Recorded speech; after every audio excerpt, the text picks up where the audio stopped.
नमस्कार दोस्तों, आज हम दिल्ली सल्तनत के महत्वपूर्ण प्रश्नों के बारे में चर्चा करेंगे। दिल्ली सल्तनत के 100 महत्वपूर्ण प्रश्नों के बारे में आज हम इस वीडियो पे चर्चा करने वाले। तो चलिए शुरू करते हैं। फर्स्ट क्वेश्चन से शुरू करने से पहले हम आपको बता दें, अगर आप उसकी PDF चाहिए हो तो डिस्क्रिप्शन पर आपको व्हाट्सएप ग्रुप का लिंक मिलेगा, आप उसमें ज्वाइन हो सकते हैं, या फिर आपको व्हाट्सएप नंबर मिलेगा, उसको आपको PDF मिल जाएगा। चलिए शुरू करते हैं फर्स्ट क्वेश्चन से। पहला क्वेश्चन है, दिल्ली सल्तनत का शासन कब से शुरू हुआ? तो इसका सही उत्तर क्या होगा? ऑप्शन नंबर सी, 1206 से। 1206 से दिल्ली सल्तनत का शासनकाल शुरू हुआ। ठीक है। अगला, गुलाम या ममलूक वंश का संस्थापक कौन था? तो इसका सही उत्तर होगा ऑप्शन नंबर 1, कुतुबुद्दीन ऐबक। कुतुबुद्दीन ऐबक गुलाम वंश का संस्थापक था। तो यहीं से क्वेश्चन शुरू था। तो कब से दिल्ली सल्तनत की शुरुआत हुई थी? 1206 से। तथा प्रथम वंश शासक कौन था? 5 वंशों ने शासन किया है दिल्ली सल्तनत पर। तो जो प्रथम वंश था तो उसका नाम था गुलाम वंश। तो गुलाम वंश के बारे में पढ़ रहे हैं। तो गुलाम वंश का संस्थापक कौन था? तो कुतुबुद्दीन ऐबक था। ये गौरी का गुलाम था, तो ये गौरी का यानी कि दास था। तो ये कुतुबुद्दीन ऐबक ने गुलाम वंश की स्थापना की। अगला है, कुतुबुद्दीन ऐबक की राजधानी कहाँ थी? कहाँ थी इसकी राजधानी? सही उत्तर होगा ऑप्शन नंबर बी, लाहौर। सही उत्तर होगा ऑप्शन नंबर बी, लाहौर। अगला है, किसने मलिक और सिहसालार की उपाधि धारण की? तो इसका सही उत्तर होगा option number A, Qutubuddin Aibak. ठीक है, मैंने आपको बताया भी, गुलाम वंश की स्थापना कुतुबुद्दीन ऐबक ने किया था। अगला है, किसे लक्स बख्श के नाम से भी जाना जाता है? तो इसका सही उत्तर होगा option number A, Qutubuddin Aibak को लक्स बख्श के नाम से भी जाना जाता है। अगला है, किस शासक ने दिल्ली के कुतुबुल इस्लाम नामक मस्जिद का निर्माण करवाया था? तो किसने करवाया था? ऑप्शन नंबर बी, सही उत्तर होगा कुतुबुद्दीन ऐबक ने करवाया था। अगला है, किसने अजमेर में 2.5 दिन का झोपड़ा मस्जिद बनवाया था? तो इसका सही उत्तर होगा option number A, Qutubuddin Aibak. Qutubuddin Aibak इसका सही उत्तर होगा। ठीक है।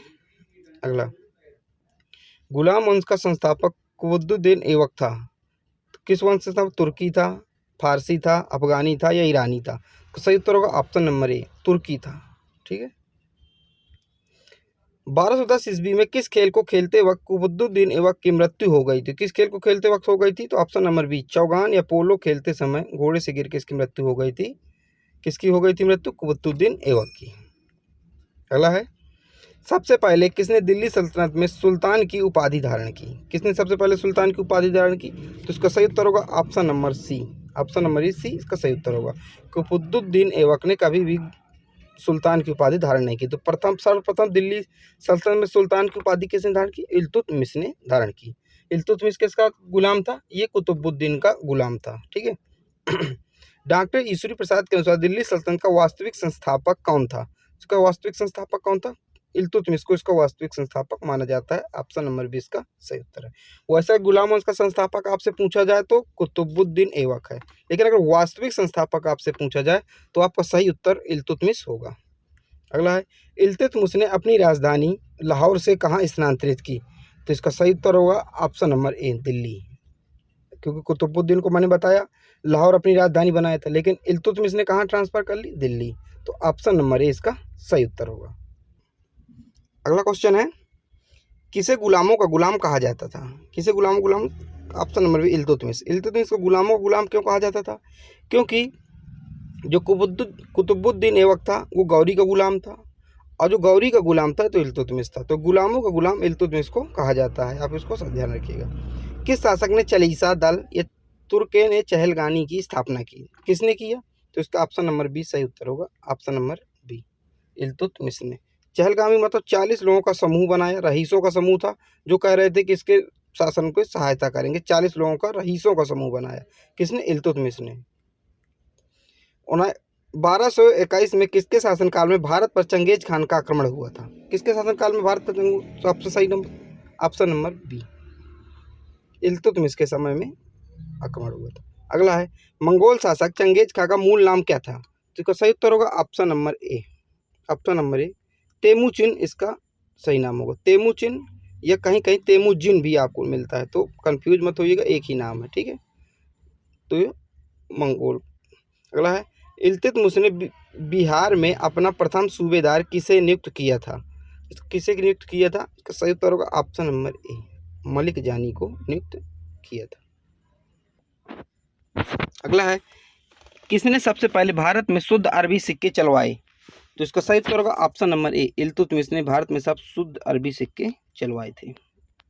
अगला है, किस शासक ने चांदी का टका और तांबे का जीतल दो मुद्राएं चलवाई थी? किसने चलवाई थी? ऑप्शन नंबर ए, इल्तुतमिश ने चलवाई थी। ठीक है, ऐसे पूछा जाता है टका किस धातु का बना था, तो चांदी का बना था। ऐसे पूछा जाता है जीतल तो तांबे का बना था, ऐसे भी पूछा जा सकता है। तो किसने चलवाई थी? इल्तुतमिश ने चलवाया था। अगला है, कौन भारत की पहली महिला शासिका थी? कौन थी? इसका सही उत्तर होगा ऑप्शन नंबर ए, रजिया सुल्तान। रजिया सुल्तान इसका सही उत्तर होगा। इसका कार्यकाल पूछा जाता है तो इसका कार्यकाल आप लोग याद कर लीजिए, 1236 से 1240, लगभग 4 वर्ष का इसका कार्यकाल था। किसका? रजिया सुल्तान का।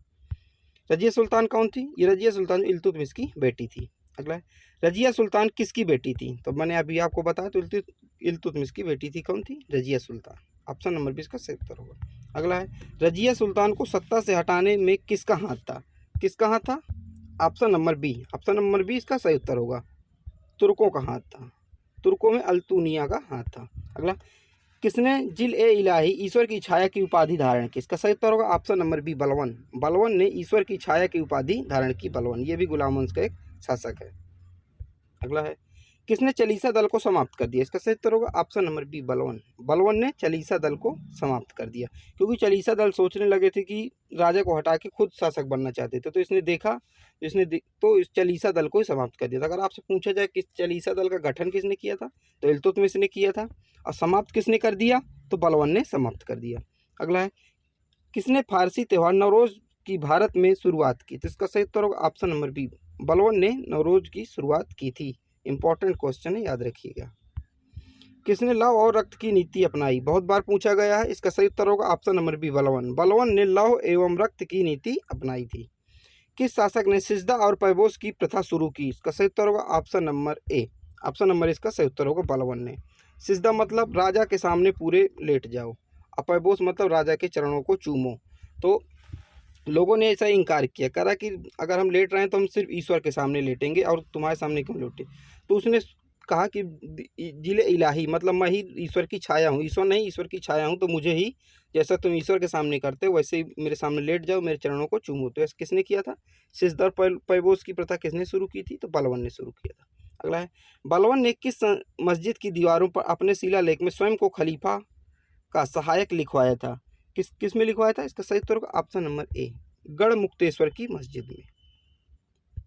अगला है, दिल्ली के किस सुल्तान को उलुग खां के नाम से भी जाना जाता है? इसका सही उत्तर होगा option number B, option number B इसका सही उत्तर, गयासुद्दीन तुगलक को उलुग खां के नाम से भी जाना जाता है। अगला है, गुलाम वंश का अंतिम शासक कौन था? इसका सही उत्तर होगा ऑप्शन नंबर डी, कैकूबाद। प्रथम मैंने आपको बताया, अंतिम बताया। प्रथम आप लोग कमेंट में बताइए गुलाम वंश का प्रथम शासक कौन था, किसने नींव डाली थी। अगला है, भारत पर मंगोलों के आक्रमण से निपटने के लिए किसने एक सैन्य विभाग दीवान ए अर्जी की स्थापना की थी? इसका सही उत्तर होगा option number C, option number C इसका सही उत्तर होगा, गयासुद्दीन बलवन ने किया था। कौन गुलाम वंश का शासक नहीं है? कौन नहीं है? मैंने आपको बताया, कुतुबुद्दीन ऐबक ने तो स्थापना की थी। बलवन भी बताया, रजिया सुल्तान का मैंने कार्यकाल बताया 1236 से 40। गाजी मलिक इसका सही उत्तर हो, क्योंकि गाजी मलिक गुलाम वंश का शासक नहीं था। अगला है, किस शासक की मृत्यु चौगान खेलते वक्त घोड़े से गिरकर हुई थी?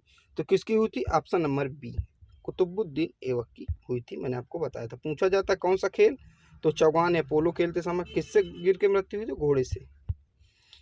किसने प्रसिद्ध कुतुब मीनार के निर्माण में योगदान नहीं दिया था? किसने नहीं दिया था? कुतुबुद्दीन ऐबक ने निर्माण की जो नींव रखी थी। ठीक है, इल्तुतमिश ने इसको पूर्ण करवाया था। फिरोज शाह तुगलक ने भी इसको योगदान दिया। तो सही उत्तर गयासुद्दीन तुगलक। गयासुद्दीन तुगलक में इसका कोई योगदान नहीं था। अगला है, खिलजी वंश की स्थापना किसने की? तो इसका सही उत्तर होगा ऑप्शन नंबर ए, जलालुद्दीन खिलजी, इसका सही उत्तर होगा। अगला, दिल्ली के खिलजी सुल्तान थे। दिल्ली के खिलजी सुल्तान कौन थे? अफगान थे, तुर्क थे, मंगोल थे, ये इनमें से कोई नहीं। तो सही उत्तर होगा ऑप्शन नंबर बी, तुर्क थे। अगला है, किसने सिकंदर सानी की उपाधि धारण की? सिकंदर सानी मतलब सिकंदर के जैसा। तो इसका सही उत्तर होगा option number B, Alauddin Khilji ने सिकंदर सानी की उपाधि धारण की। अगला है, किसने हुलिया और दाग प्रथा शुरू की? इसका सही उत्तर होगा option number B, Alauddin Khilji. Alauddin Khilji ने हुलिया और दाग प्रथा शुरू की। मतलब घोड़ों को दगवा देता था, वैरायटी रखता था, A variety, B variety, C variety. तो ए के जाते थे उनमें कोई खास निशान दे देता था, बी किसी तरह दे दिया जाता था, तो इसी तरह तो इसने घोड़ों को दगवाना या हुलिया प्रथा शुरू की थी अलाउद्दीन खिलजी ने। अगला है मालिक काफूर किसका सैन्य कमांडर था। बहुत ही इंपॉर्टेंट क्वेश्चन, इसको हल्के मत लीजिएगा आप लोग। तो इसका सही उत्तर होगा option number B, Alauddin Khilji. Alauddin Khilji का मालिक काफूर सैन्य कमांडर था। कौन सा फारसी इतिहासकार अलाउद्दीन खिलजी के साथ उसके चित्तौड़ अभियान में गया था। कौन गया था? ऑप्शन नंबर ए इसका सही उत्तर होगा अमीर खुसरो। अमीर खुसरो इसका सही उत्तर होगा। किसे हजार दिनारी कहा जाता था? किसे हजार दिनारी कहा जाता था? इसका सही उत्तर होगा ऑप्शन नंबर बी, मालिक काफूर को हजार दिनारी कहा जाता था। अगला है अलाउद्दीन खिलजी के आक्रमण के समय देवगिरी का शासक कौन था? कौन था इसका शासक? ऑप्शन नंबर ए, रामचंद्र देव। इसको हल्के में, ये भी इंपॉर्टेंट क्वेश्चन है, एसएससी में बार बार पूछा जाता है, याद रखिएगा। किस सुल्तान के काल में खलीसा भूमि अधिक पैमाने में विकसित हुई? तो इसका सही उत्तर होगा option number A, option number इसका सही उत्तर होगा अलाउद्दीन खिलजी। उस सुल्तान का क्या नाम है जिसे भू राजस्व उपज का 50% कर दिया? किसका क्या नाम है? ऑप्शन नंबर इसका सही उत्तर है अलाउद्दीन खिलजी, सही उत्तर है। अगला है किस सुल्तान ने बाजार सुधार नीति लागू की? इसका सही उत्तर होगा ऑप्शन नंबर ए, अलाउद्दीन खिलजी। घरी अथवा ग्रह कर और चराई कर लगाने वाला दिल्ली का प्रथम शासक कौन था? तो इसका सही उत्तर होगा ऑप्शन नंबर ए, अलाउद्दीन खिलजी इसका सही उत्तर होगा। अगला है अमीर खुसरो किसके दरबारी कवि थे? इसका बहुत इंपॉर्टेंट क्वेश्चन याद रहेगा। अमीर खुसरो किसके दरबारी कवि थे? तो इसका सही उत्तर होगा अलाउद्दीन खिलजी। तो अमीर खुसरो जो है अलाउद्दीन खिलजी के दरबारी कवि थे। ये खुसरो बाग कहाँ है? उत्तर प्रदेश वालों के लिए इंपॉर्टेंट है। तो खुसरो बाग है इलाहाबाद में, प्रयागराज में है खुसरो बाग। किस शासक ने स्थायी सेना रखना शुरू किया था? किस शासक ने स्थायी रखना सेना शुरू किया था? तो इसका सही उत्तर होगा option number B, Alauddin Khilji ने शुरू किया था। वर्ष 1306 के बाद अलाउद्दीन खिलजी के समय में दिल्ली के सुल्तान और मंगोलों के बीच सीमा क्या थी? तो क्या थी सीमा? सिंधु नदी। सिंधु नदी को अपनी सीमा बनाए थे। ठीक। अगला है अलाउद्दीन खिलजी के निम्न सेनाध्यक्षों में से कौन सा तुगलक वंश का प्रथम सुल्तान बना? कौन बना? इसका ऑप्शन नंबर ए इसका सही उत्तर हो गाजी मलिक। गाजी मलिक इसका सही उत्तर होगा। तुगलक वंश का संस्थापक कौन था? इसका सही उत्तर होगा option number B, option number इसका बी सही उत्तर होगा गयासुद्दीन तुगलक या गाजी मलिक वास्तविक संस्थापक था। दिल्ली सल्तनत का सर्वाधिक विद्वान शासक जो खगोल शास्त्र, गणित और आयुर्विज्ञान सहित अनेक विधाओं में माहिर था, तो कौन सा शासक था? इसका सही उत्तर होगा option number D, option number D, Muhammad bin Tughlaq. अगला क्वेश्चन है वर्ष 1333 ईस्वी में कहाँ का विदेश यात्री इब्न बतूता भारत आया? तो कहाँ का था? तो इसका सही उत्तर होगा ऑप्शन नंबर सी, मोरक्को। याद रखिए क्योंकि इब्न बतूता से जो 2-3 क्वेश्चन मैं अभी कराऊंगा उनको आप लोग नोट कर लीजिए कहीं, इंपॉर्टेंट है, मोरक्को से आया था। अगला है विदेशी यात्री इब्न बतूता किसके शासनकाल में भारत आया? देखिए ये भी इंपॉर्टेंट है। इसका सही उत्तर होगा option number B, Mohammad bin Tughlaq के शासनकाल में भारत आया था। कहाँ से आया था? मोरक्को से आया था। इब्न बतूता में कौन सी किताब लिखी थी? कौन सी किताब लिखी थी? रेहला नामक किताब किसने लिखी थी? इब्न बतूता ने लिखी थी। किस शासक ने सती प्रथा पर रोक लगाई? किस शासक ने सती प्रथा पर रोक लगाई थी? इसका सही उत्तर होगा ऑप्शन नंबर सी इसका सही उत्तर होगा। किस शासक ने सती प्रथा पर रोक लगाई थी? मोहम्मद बिन तुगलक ने सती प्रथा पर रोक लगाई थी। अगला है किसने अपनी राजधानी को दिल्ली से देवगिरी स्थानांतरित की, फिर देवगिरी से दिल्ली स्थानांतरित की थी? तो किसने किया था? इसका सही उत्तर होगा ऑप्शन नंबर ए, मोहम्मद बिन तुगलक ने किया था। इन्हीं हरकतों की वजह से इसको जो है मोहम्मद बिन तुगलक को पागल राजा भी कहने जाने लगा था। फिर किस शासक को पागल या सनकी राजा कहा जाने लगा था? तो सही उत्तर होगा ऑप्शन नंबर ए, मोहम्मद बिन तुगलक। अगला है किसने सर्वप्रथम सांकेतिक मुद्रा का प्रचलन किया था? सांकेतिक मुद्रा का सर्वप्रथम प्रचलन किसने किया था? मोहम्मद बिन तुगलक ने ही किया था। ठीक है। अगला है होली त्यौहार में सार्वजनिक उत्सव में भाग लेने वाला दिल्ली सल्तनत का प्रथम सुल्तान कौन था? तो सही उत्तर होगा ऑप्शन नंबर ए, मोहम्मद बिन तुगलक। कोई भी क्वेश्चन को आप लोग मजाक में मत लीजिएगा, ये क्वेश्चन जो है रिपीट किए गए, वही क्वेश्चन आपको उठा के मैं करवा रहा हूँ। ठीक है। मोहम्मद बिन तुगलक अपनी राजधानी दिल्ली से कहाँ ले गया? इसका सही उत्तर होगा ऑप्शन नंबर बी, दिल्ली से कहाँ ले गया? दौलताबाद। सही उत्तर होगा दौलताबाद, या फिर आपको कहीं देवगिरी मिले तो देवगिरी के नाम बदल के दौलताबाद कर दिया गया था, या दौलताबाद का देवगिरी, तो देवगिरी भी इसका सही उत्तर होगा, आप लोग याद रखिएगा। अगला है, दिल्ली के किस सुल्तान की मृत्यु पर प्रसिद्ध इतिहासकार बदायूनी ने कहा राजा को प्रजा से मुक्ति मिली व उन्हें राजा से? किसने कहा था, किसकी मृत्यु पर कहा था? तो सी, मोहम्मद बिन तुगलक की मृत्यु पर बदायूनी ने कहा था। अगला है, बेरोजगारों के सहायतार्थ दिल्ली के किस सुल्तान ने रोजगार कार्यालय की स्थापना की? उन्होंने बेरोजगारों का दर्द समझा, जैसे हम लोग कर रहे हैं ना, वैसे ही सही उत्तर क्या होगा?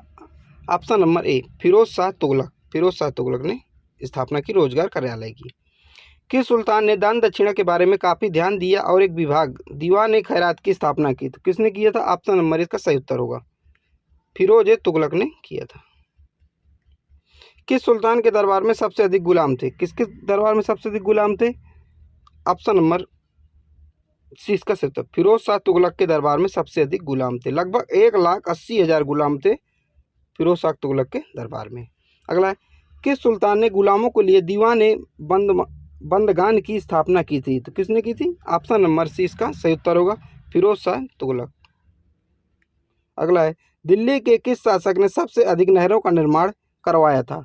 किसने करवाया था? ऑप्शन नंबर ए इसका सही उत्तर होगा फिरोज शाह तुगलक ने करवाया था। दिल्ली के किस सुल्तान ने ब्राह्मणों पर भी जजिया कर लगाया था? किसने ब्राह्मणों पर भी जजिया कर लगाया था? सही उत्तर होगा option number C, Firoz Shah Tughlaq ने भी लगवाया था।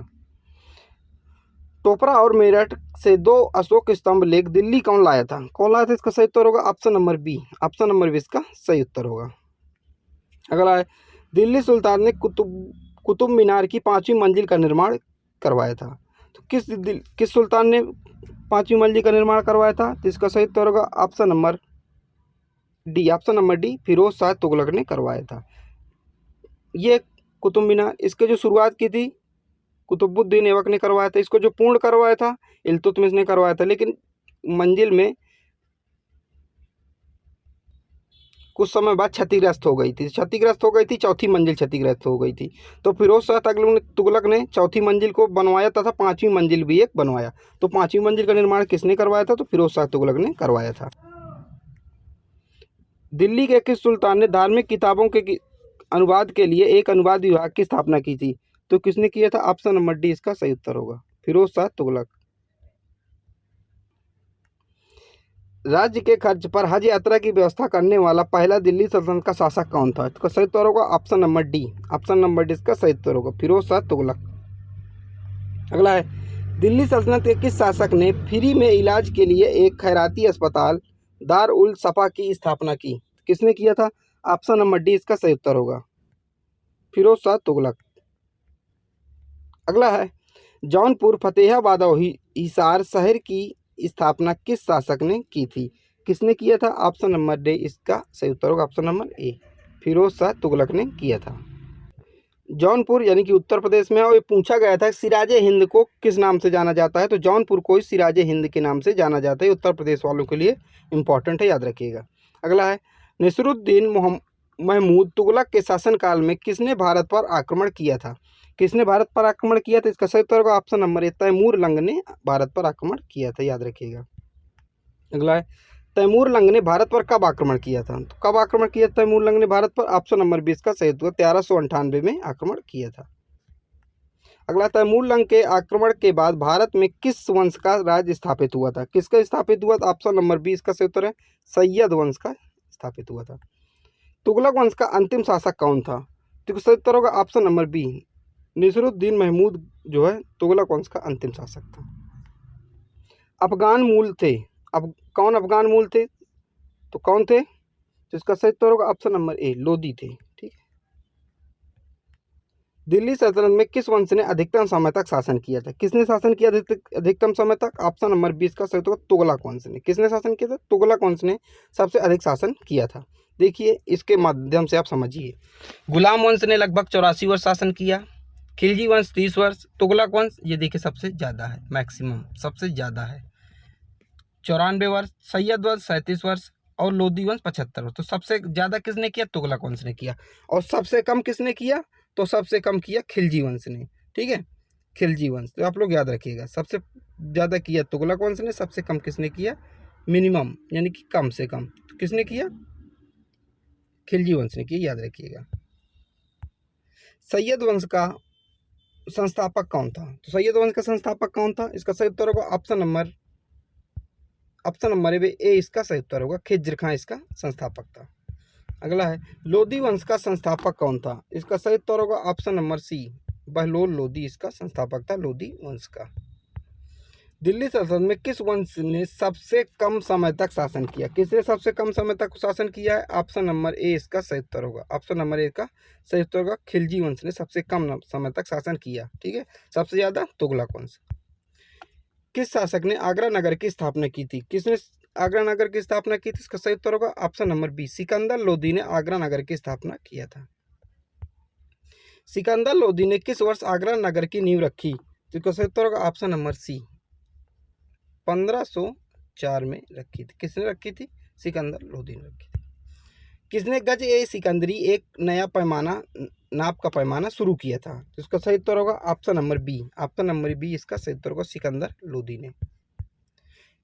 किसने खातों की लेखा परीक्षा एक प्रणाली की शुरुआत की थी? इसका सही उत्तर होगा option number B, Sikandar Lodhi.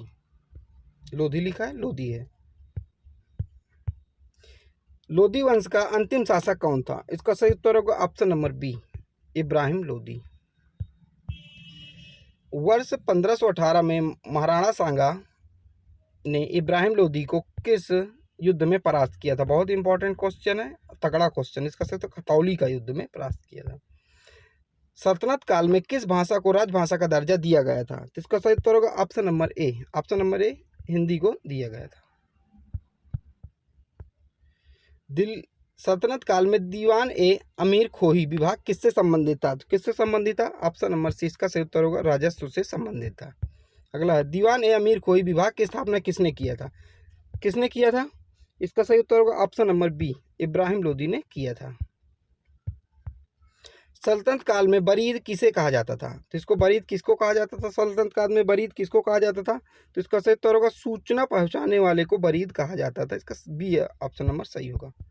अगला है पानीपत का प्रथम युद्ध कब हुआ था? इसका सही उत्तर होगा 1526 में प्रथम युद्ध हुआ था। किसके बीच हुआ था? तो बाबर और इब्राहिम लोधी के बीच हुआ था, जिसमें इब्राहिम लोधी परास्त हो गया था और बाबर जीत गया था। तो बाबर ने तब से ही 1526 से मुगल काल की स्थापना की थी। तो मुगल काल हमारा 1526 से 1857 तक रहता है। ठीक है, अगला है किसने सल्तनत युग का अकबर कहा जाता है? किसे सल्तनत युग का अकबर? इसका सही उत्तर होगा सल्तनत का अकबर किसे कहा जाता है? Option number B, Firoz Shah Tughlaq को कहा जाता है। तो मैंने 100 क्वेश्चन करवाए। अगर किसी क्वेश्चन पर डाउट हो तो आप लोग कमेंट में जरूर पूछिएगा। PDF के लिए मैंने आपको बताया, डिस्क्रिप्शन पे आपको व्हाट्सएप ग्रुप का लिंक मिलेगा, आप उसमें जुड़ सकते हैं, या फिर व्हाट्सएप नंबर मिलेगा, आप उसमें मैसेज करके डायरेक्ट PDF प्राप्त कर सकते हैं। चलिए मिलते हैं अगली वीडियो। अगर आपको वीडियो अच्छी लगी हो तो लाइक कीजिएगा।